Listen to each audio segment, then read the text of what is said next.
Commission दो भाई, 10,000-20,000 दो तो लोन मिलेगा। आज आधार कार्ड लेके जाओ, लोन मिल जा रहा है 50,000 तक। अभी हमको ही लोन मिला है 9,50,000 का PNB की तरफ से मिला है एकदम आसानी से, और 10 दिन के अंदर हमारा लोन पास हो गया।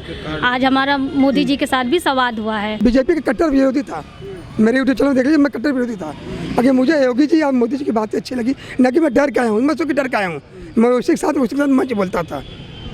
और मैं योगी जब मोदी जो मुसलमान के प्रति इनके जो रुचि हमें देख कर हमको पसंद है, मैं बीजेपी ज्वाइन कर लिया। और आपने अभी सवाल किया था कि उनको महत्व देकर के या उनके कारण भाजपा है, तो ऐसा नहीं है कि राहुल जैसे कांग्रेस में बहुत पढ़े हैं, एक से बढ़कर एक हैं, चाहे खड़गे भी ले लीजिए, चाहे वो शशि थरूर ले लीजिए, ऐसा नहीं है कि कमी है।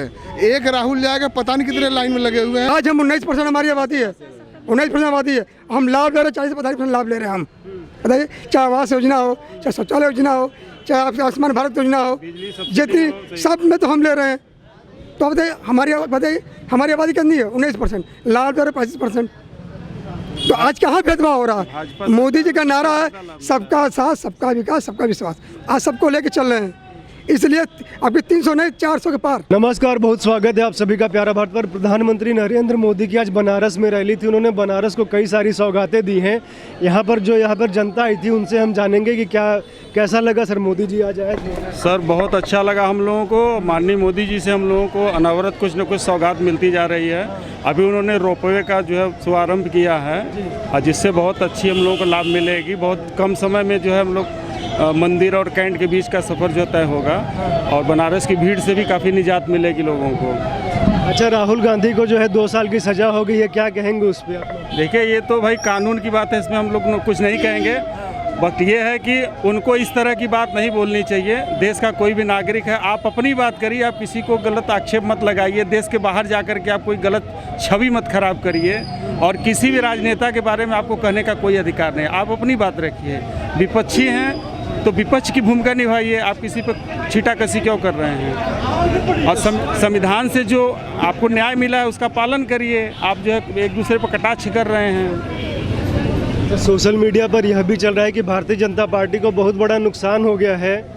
यदि राहुल जेल जाएंगे तो स्टार प्रचारक जो कहते थे बीजेपी वाले, कैसे काम होगा? ये तो सत्य बात है, लेकिन जनता बहुत समझदार है। हम लोग जानते हैं, हम जिसको देख रहे हैं, जो काम हमारे यहाँ धरातल पे हो रही है, हम उसके आधार पे जो मतदान करते हैं। और राहुल के प्रचार करने से कोई मतलब नहीं है। और देश का विकास हो रहा है, और हम सभी बहुत खुश हैं। हम लोग मोदी जी के नेतृत्व से बहुत प्रभावित हैं, बहुत खुश हैं। सर, ममता बनर्जी कहती हैं कि मोदी जी जान के राहुल को आगे करके प्रमोट करते हैं ताकि मोदी वर्सेस राहुल हो, क्या कहेंगे इस पे? मोदी को कोई, राहुल को कोई आगे नहीं कर रहा है। राहुल खुद पीछे जा रहे हैं। एक पिछड़ी जाति के लोग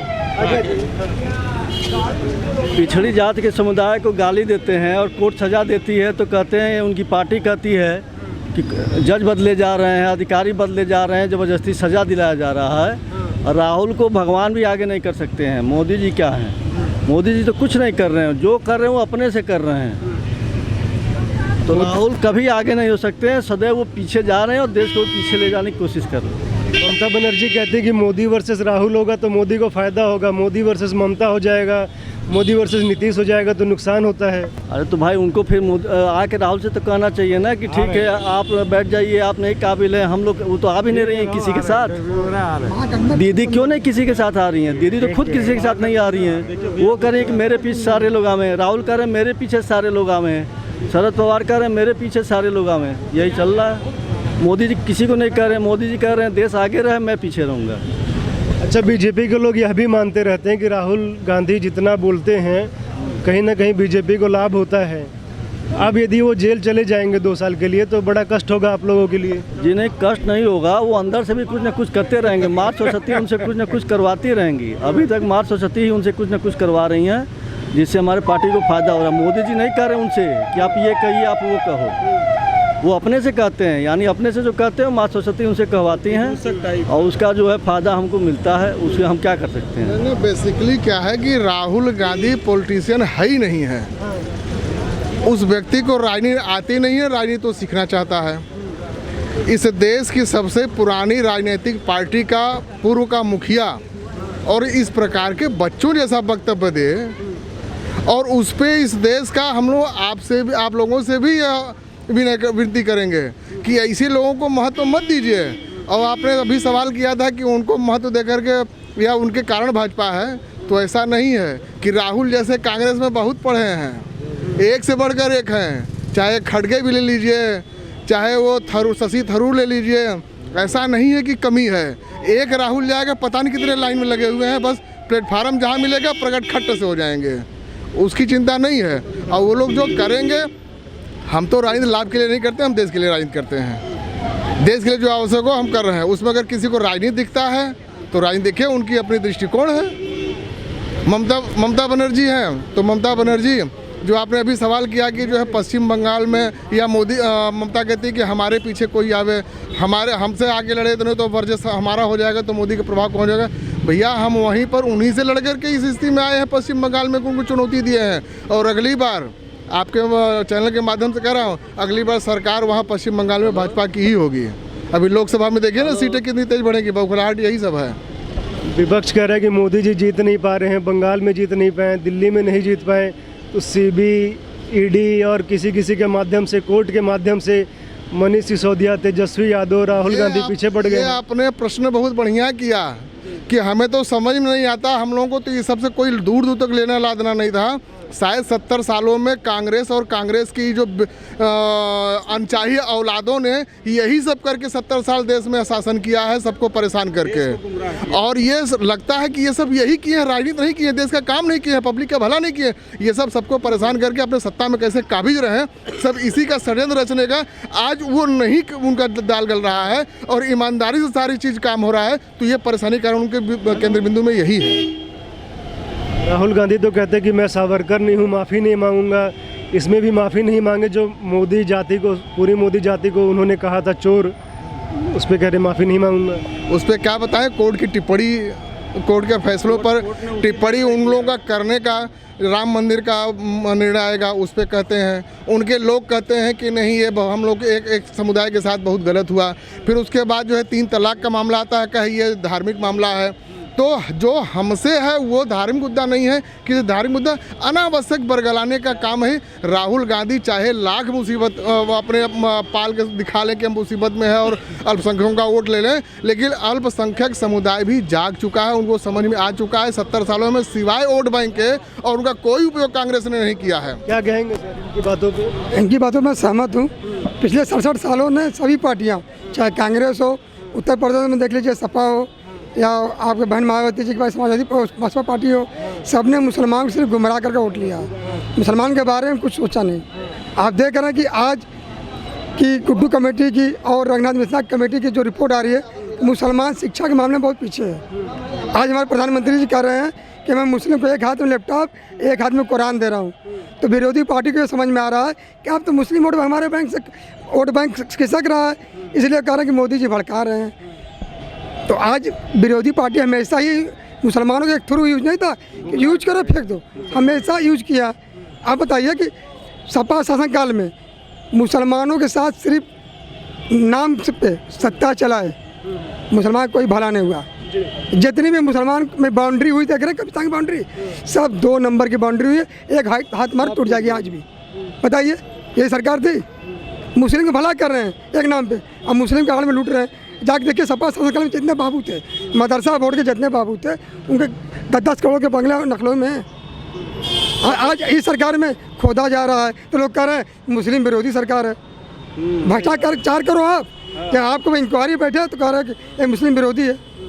सिर्फ मुसलमानों के नाम पे मदरसा बोर्ड के से अरबों रुपया घोटाला हुआ सपा शासनकाल में, अरबों करोड़ों का घोटाला हुआ है।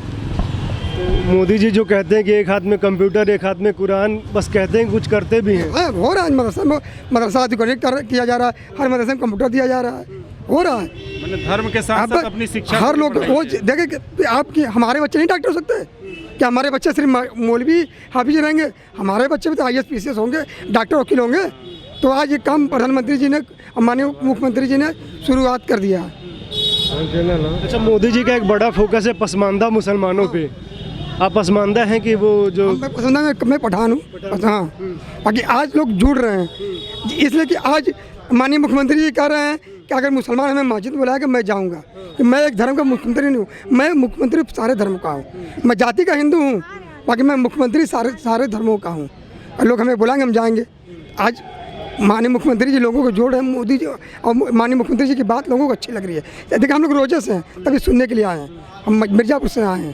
सही बात। अच्छा, मुद्दा तो यह भी उठा कि योगी आदित्यनाथ रमजान से पहले सारे मस्जिदों पर से लाउड स्पीकर उतरवा दिए। नहीं, अभी भाई साहब, अभी सुनिए, पहले अल्फाक बोर्ड की जो चेयरमैन हुआ करते थे कुछ नहीं करते। अभी अल्फाक सभी भाई हैं, आपके अल्फाक बोर्ड के चेयरमैन, उन्होंने एक लेटर जारी किया कि हर मस्जिदों पे जहाँ लाउड स्पीकर है वहाँ रहने दिया जाए, और रोड की सफाई हो, नाली हो, बिजली की व्यवस्था किया जाए, हर मस्जिद के पास साफ सफाई किया जाए। पहली बार ऐसा कोई चेयरमैन हुआ जो इसने कहा है। सभा सगन कोई चेयरमैन नहीं कहता का अजान हुआ कि नहीं हुआ, सफाई हुआ कि नहीं हुआ, नहीं, सिर्फ मुसलमान आज किसके, योगी जी के इशारे पे हो रहा है ना। तो योगी खुद से, योगी जी चाह रहे हैं मुसलमान हमसे मिले, बीजेपी जोड़ रही है। इसका समझ, मैं खुद हूँ, मैं कट्टर बीजेपी का कट्टर विरोधी था। मेरे यूट्यूब चैनल देख लीजिए, मैं कट्टर विरोधी था। अगर मुझे योगी जी और मोदी जी की बातें अच्छी लगी, न कि मैं डर के आया हूँ, मैं उसके डर के आया हूँ। मैं उसी के साथ मैं बोलता था। और मैं योगी जब मोदी जो मुसलमान के प्रति इनकी जो रुचि, हम ये देख कर हमको पसंद है, मैं बीजेपी ज्वाइन कर लिया। अंतर देखिए आए क्यों विरोधी थे? जो लोग देखिए अफवाह जो फैलाई जाती है शुरू से कि बीजेपी आ गई कर देगी, बीजेपी आ गई पाकिस्तान भेज देगी, बीजेपी आ गई नागरिकता छीन लेगी, तो ये सब आज तक 67 सालों में विरोधी पार्टियाँ रूमर जो फैलाए हैं आज तक। बताइए, आज हम 19% हमारी आबादी है, 19% आबादी है, हम लाभ ले रहे हैं, 40-45% लाभ ले रहे हैं हम। बताइए, चाहे आवास योजना हो, चाहे शौचालय योजना हो, चाहे आयुष्मान भारत योजना हो, जितनी सब में तो हम ले रहे हैं। तो बताइए हमारी आबादी कितनी है? 19%, लाभ ले रहे 35%। तो आज कहाँ भेदभाव हो रहा है? मोदी जी का नारा है सबका साथ, सबका विकास, सबका विश्वास। आज सबको लेके चल रहे हैं, इसलिए अभी 300 नहीं 400 के पार इस बार। हम ये कहेंगे जिस तरह से हमारे माननीय मोदी जी कहते हैं सबका साथ सबका विकास, तो सचमुच सबके साथ सबके विकास। उन्होंने कोई भी योजनाओं को कोई भी भेदभाव नहीं किया, चाहे वो मुस्लिम हो, चाहे हिंदू हो, चाहे वो मतलब कि कोई भी योजना हो, चाहे आवास योजना हो या गैस का योजना हो, सारी योजनाओं को काफ़ी हद तक मुस्लिम महिलाओं को या मुस्लिम जेंट्स को सबको मिला। और जिस तरह से मोदी जी ने कहा है एक हाथ में कंप्यूटर तो एक हाथ में कुरान, तो ये हो रहा है, ऐसा कुछ नहीं। अब पासमंदा से लेकर के उसमें क्या था कि बहुत पिछड़े जाति के मुसलमान थे जो कि पढ़े लिखे नहीं थे, इसलिए जोड़ा जा रहा है ताकि उन लोग और भी आगे बढ़ें और भी प्रगति करें और शिक्षा की ओर बढ़ें। क्या हर इंजीनियर डॉक्टर क्या मुसलमान नहीं बनेगा? सब बनेगा। इसलिए क्या बोलते हैं पिछड़े जाति को भी जोड़ा जा रहा है, जो कि बहुत पीछे थे वो लोग, उन लोग को समझ नहीं आता था क्या चीज़ योजनाएं क्या है, इसलिए उन लोग को जोड़ा जा रहा है और आगे लाया जा रहा है। पिछली सरकारों में आपने सुना होगा, पिछली सरकार में स्वर्गीय प्रधानमंत्री राजीव गांधी जी कहते थे कि मैं केंद्र से भेजता हूँ 1 रुपया, जनता की पहुँचता 15 पैसा। 85% जो बिचौलिया दलाल दिखा जाते थे, आज प्रधानमंत्री जी अगर केंद्र से 1 रुपया भेज रहे हैं तो जनता खाते में 1 रुपया पहुँच रहा है। आज प्रधानमंत्री जी अगर किसान निधि अगर 2000 सम्मान निधि भेज रहे हैं, एक बटन दबा खाते में जा रहा है। अगर विकलांग को 1000 पेंशन आ रहा, आज बिचौलिया खत्म हो गया है। ये हमारे प्रधानमंत्री जी जो आज तक किसी ने किया, हर सरकारों से भ्रष्टाचार हुआ, पारदर्शिता है। आज हमारे आज कोई कमीशन खोरी नहीं है। चाहे मुद्रा लोन जाइए बैंक में आपको मिलेगा, बिना प्रूफ का एक आधार कार्ड लेके जाइए आपको लोन मिल जाएगा। पिछली सरकार में नहीं था, कमीशन दो भाई 10-20 दो तो लोन मिलेगा। आज आधार कार्ड लेके जाओ लोन मिल जा रहा है 50 तक। अभी हमको ही लोन मिला है 9,50,000 का PNB की तरफ से मिला है एकदम आसानी से, और 10 दिन के अंदर हमारा लोन पास हो गया। आज हमारा मोदी जी के साथ भी संवाद हुआ है और बहुत अच्छे और सरल तरीके से हम लोग के बीच बातचीत हुआ है और बातचीत करके मुझे बहुत अच्छा अनुभव प्राप्त हुआ। अच्छा, किस काम के लिए लोन मिला है आपको? हम ब्यूटी पार्लर का काम करते हैं, हमें ब्यूटी पार्लर का शॉप खोलना है। अब मेरा नाम प्रिंसेस गुप्ता है, हम सदर बाजार कैंटोनमेंट से हैं जी। अच्छा, तो विपक्ष ये भी बोलता है मोदी जी महंगाई बढ़ा दिए हैं, बेरोजगारी। महंगाई बढ़ा है तो वैसे विकास भी तो हो रहा है सब चीज़ों में। सड़क नहीं बन रही है, इतनी स्वास्थ्य सुविधाएं दिया जा रहा है, विकलांगों को सुविधा दिया जा रहा है। अगर ये सब अगर महंगाई नहीं होगा तो ये सब कैसे बढ़ेगा? और लोगों को भी तो, गरीब लोगों को भी तो सेवा मिल रहा है इसमें। अच्छा, आपका ब्यूटी पार्लर का दुकान पहले था? नहीं, हम अभी कहीं कर रहे थे तो वहाँ हमने सीखा और अब हम जी। तो आपने बोला कि मुझे अपना स्वरोजगार करना है, उसके लिए लोन चाहिए, तो 9.5 लाख मिला? हाँ, बहुत आसानी से, और बस हमारा आधार कार्ड ही लगा है और इसके अलावा कुछ भी नहीं लगा है, और अकाउंट वगैरह खुला, आसानी से लोन मिलेंगे हमको। कितना इंटरेस्ट वगैरह देना पड़ेगा इसमें? इसमें 25% तो सब्सिडी आएगा और लगभग 10% के आसपास इसमें है इंटरेस्ट। 10% हाँ 25% छोड़ देंगे। मान लीजिए 10 लाख लिया तो 7.5 लाख ही लौटाना पड़ेगा। 9.5 लाख का लोन पास हुआ है, 7.5 लाख वापस करना पड़ेगा हमको। कितना समय में? ये 6 साल के लिए। 6 साल का समय। जी 6 साल के लिए। अब बहुत आसानी से हमें लोन प्राप्त हो गया, पीएनबी की तरफ से मिला। इसके लिए हम पीएनबी बैंक को धन्यवाद करते हैं। आपका प्लान अब बड़ा है, बड़े स्तर पे खोलेंगी है ना? 2-3 एम्प्लॉय भी रखेंगे? जी हाँ, तो इसमें 5-6 महिलाओं को भी हम अपने रोजगार देंगे अपने एरिया में। धन्यवाद। जी बहुत धन्यवाद आपका हमसे बात करने के लिए। आप लोग जुड़े रहिए, देखते रहिए प्यारा भारत। धन्यवाद।